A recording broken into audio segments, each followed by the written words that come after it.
In this lecture we will be studying about the basics of LTI systems, which is the concept of linear and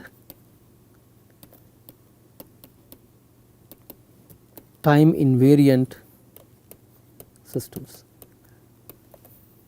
So, we saw what linearity was, that means it should satisfy the property of superposition, and we saw what time invariance was, that means if we delay the input by some n naught time steps, the output is also delayed by the same time steps.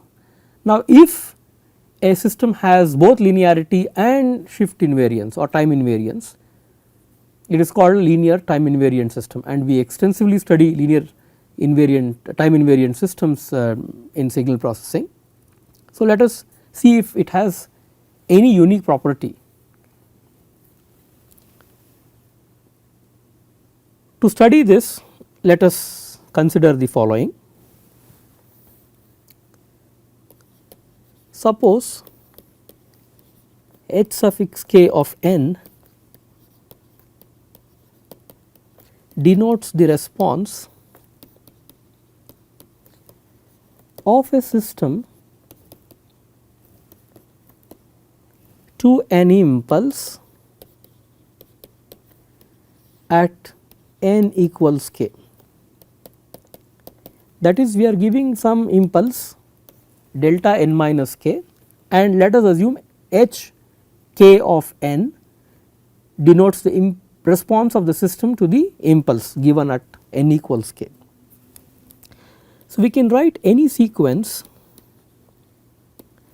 x of n in terms of the delta sequence, right. So, this is basically k equals minus infinity to plus infinity x of k delta of n minus k. Why? Recall that delta of n minus k exists only when n equals k.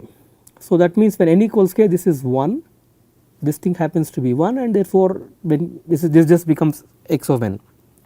So, any x of n can be written as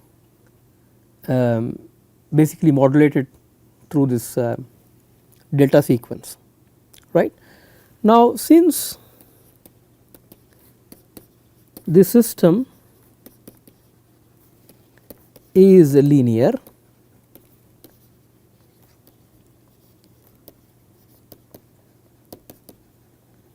by superposition, so y of n is basically the response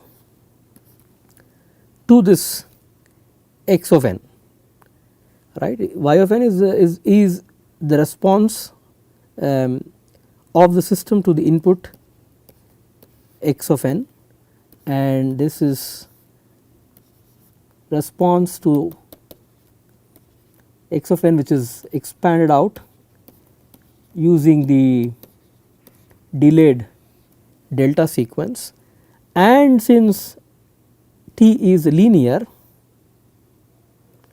we can say this is summa k equals minus infinity to plus infinity x of k,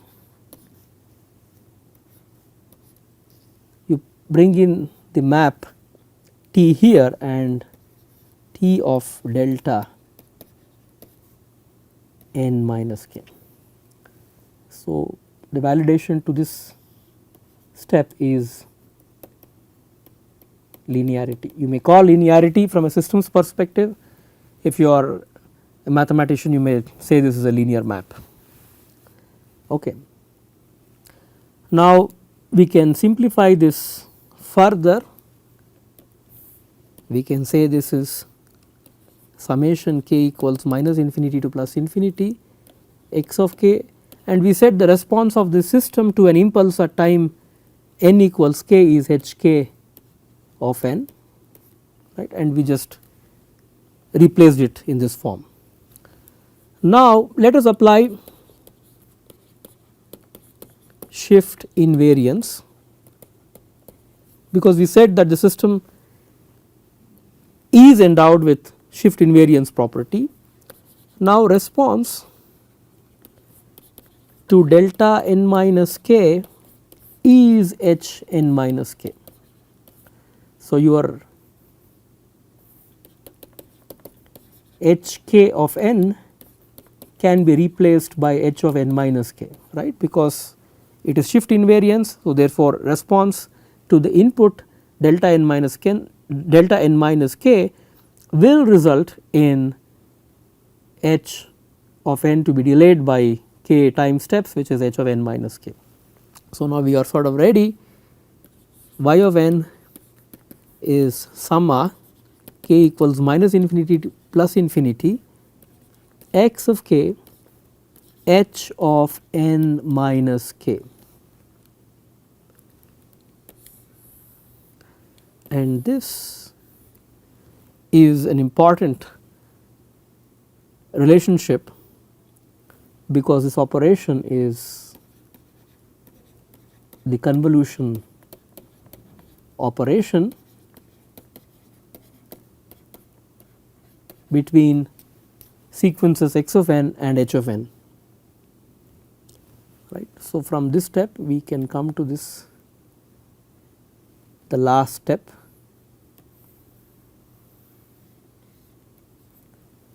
because of shift invariance. So now we have all the tools to study the response of a linear time invariant system to an arbitrary input. So that means we have to apply convolution, and convolution does not hold for nonlinear systems because you cannot satisfy the superposition principle, and therefore you will be violating at this step itself. A good example would be take x square n or x cube n. I mean the input is some x of n, let us say the output just squares the signal. So obviously you have cross terms that are appearing, and that is a clear indication that it is a nonlinear system because it does not satisfy this property of superposition. Now if you have to ponder about this a little bit, think what is happening in y of n. First there is a shifting because you have your delaying h of n by k steps. There is a shift after reflection. So this minus k indicates it is a reflection, there is a shift and reflection, then there is an addition after multiplication. So you just multiply x k with h of n minus k and then you add. So there are 4 important operations that are happening, which is reflection.